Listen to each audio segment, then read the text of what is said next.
এখন তোদের বলতেছি যারা মেরেছিস, এখন কি মেয়ে মানুষের মুখ থেকে তোদের গালি শুনতে হবে? নে খা, দিব এখন তোদেরকে গালি। হাদি শিখিয়ে দিয়ে গেছে পলিশড স্পিচ দিয়ে বিপ্লব হয় না, তোদের গালি দিয়ে তোদেরকে বন্ধ করতে হবে। বাসায় বুড়া বাবা মা অবুধ সন্তান রেখে আসছি, হাদি শিখিয়ে দিয়ে গেছে যে আল্লাহর জিম্মায় সংসার বাচ্চা কাচ্চা ফেলে রেখে এসে রাজপথে কিভাবে ল্যাটকা মেরে বসে থাকতে হয় হাদি শিখিয়ে দিয়ে গেছে।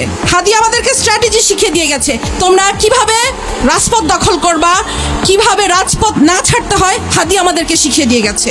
৭১-এর ১৬ই ডিসেম্বর আমরা বিজয় দিবস পালন করি। আজকে মনে হচ্ছে আমাদের বিজয় আসে নাই। আমাদের বিজয় সেই দিন আসবে যেই দিন আরোরা আমাদের কাছে আত্মসমর্পণ করবে, যেদিন ইন্ডিয়া আত্মসমর্পণ করবে সেদিন আমাদের বিজয় আসবে।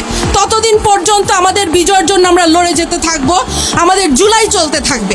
সরকারের কাছে আবেদন, গ্রামে গঞ্জে শহরে সবখানে ১৫ থেকে ৪৫ বিবেচনাক্রমে ৫০ পর্যন্ত মানুষদেরকে সামরিক ট্রেনিং দিতে থাকো, কারণ যেই ১০০ আততায়ী ঢুকেছে বর্ডার দিয়ে, এই ১০০ আততায়ীকে আমাদেরকে মোকাবেলা করতে হবে। সেই আততায়ীদেরকে মোকাবেলা করার জন্য যে শকুন থাবা উঁচিয়ে রেখেছে চারিদিক থেকে ইন্ডিয়া, সেই ইন্ডিয়াকে আমাদেরকে মোকাবেলা করার জন্য আমাদেরকে ঘরে ঘরে মা বোন ছেলে মেয়ে নির্বিশেষে ট্রেনিং দিতে হবে, কারণ আমাদেরকে এদেরকে মোকাবেলা করতে হবে। আমি ক্ষুদিরাম দেখি নাই, আমি আজাদ দেখি নাই, আমি হাদিকে দেখেছি।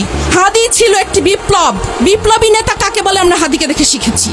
নাওয়া খাওয়া সংসার বাচ্চা কাচ্চা ভুলে কিভাবে রাজপথ দখল করে থাকতে হয়, কিভাবে বলিষ্ঠ কণ্ঠস্বর, একটা আকুত ভয় কণ্ঠস্বর কিভাবে হয় হাদিকে দেখেছি।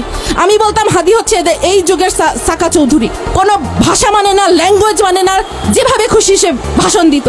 এখন তোদের বলতেছি যারা মেরেছিস, এখন কি মেয়ে মানুষের মুখ থেকে তোদের গালি শুনতে হবে? নে খা, দিব এখন তোদেরকে গালি। হাদি শিখিয়ে দিয়ে গেছে গালি কিভাবে দিতে হয়, পলিশড স্পিচ দিয়ে বিপ্লব হয় না, তোদের গালি দিয়ে তোদেরকে বন্ধ করতে হবে। তোরা হাদির গালি সহ্য করতে পারিস, তাই হাদিকে শেষ করে দিয়েছিস। হাদির স্ট্র্যাটেজিতে আমাদের চলতে হবে, আমাদেরকে রাজপথ দখল করতে হবে। রাজপথ ছাড়ি নাই, জুলাই শেষ হয় না, এটা বারবার বলছি। সরকারের কাছে আরও আবেদন, আমাদের আরও কিছু আকুতবায় সৈনিক আছে, হাসনাত আছে, সার্জিস আছে, আসিফ আছে, ব্যারিস্টার আরমান আছে, ব্যারিস্টার ফুয়াদ আছে, ব্যারিস্টার শাহরিয়ার আছে, এদের একজনের গায়ে যেন আঁচ না লাগে। আমি তোমাদেরকে বলবো, হাসনাত সার্জি তোমরা আমাদের ছোট ভাই, তোমরা মনে করবা যে ড্যাম কেয়ার, নো, বাংলাদেশের জন্য তোমাদের লাগবে, তোমরা ড্যাম কেয়ার হতে পারবা না। তোমরা নিজেদের সেফটির ব্যাপারটা চিন্তা করবা, কারণ বাংলাদেশকে তোমাদেরকে লাগবে। তোমরা নিজেদের ড্যাম কেয়ার ভাববা না। আল্লাহ হাদিকে নিয়ে গেছে, হাদি দেখিয়ে দিয়ে গেছে ড্যাম কেয়ার কাকে বলে, বাট প্লিজ বাংলাদেশের জন্য তোমরা ড্যাম কেয়ার থাকবা না। সরকারকে বলবো তোমরা এদের সেফটি সিকিউরিটি নিশ্চিত করবা।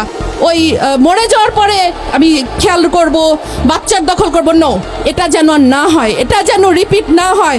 সাদিক কায়েমের কথা বিশেষ করে বলবো, কারণ শিবির তো তোমাদের চোখের শুল, বাট সাদিক খান যেটা করে যাচ্ছে তোমরা বাকি অনেকেই সেটা করতে পারছো না। আমি সেটাই বলবো, এই বিপ্লবীদের গায়ে যেন আঁচ না লাগে। যত শত আততায়ী ঢুকেছে এদেরকে এখনই বের করে শেষ করো। একটা আততায়ী যেন তার গুলি উঁচু করতে ধরে না পারে। সবাইকে ধন্যবাদ।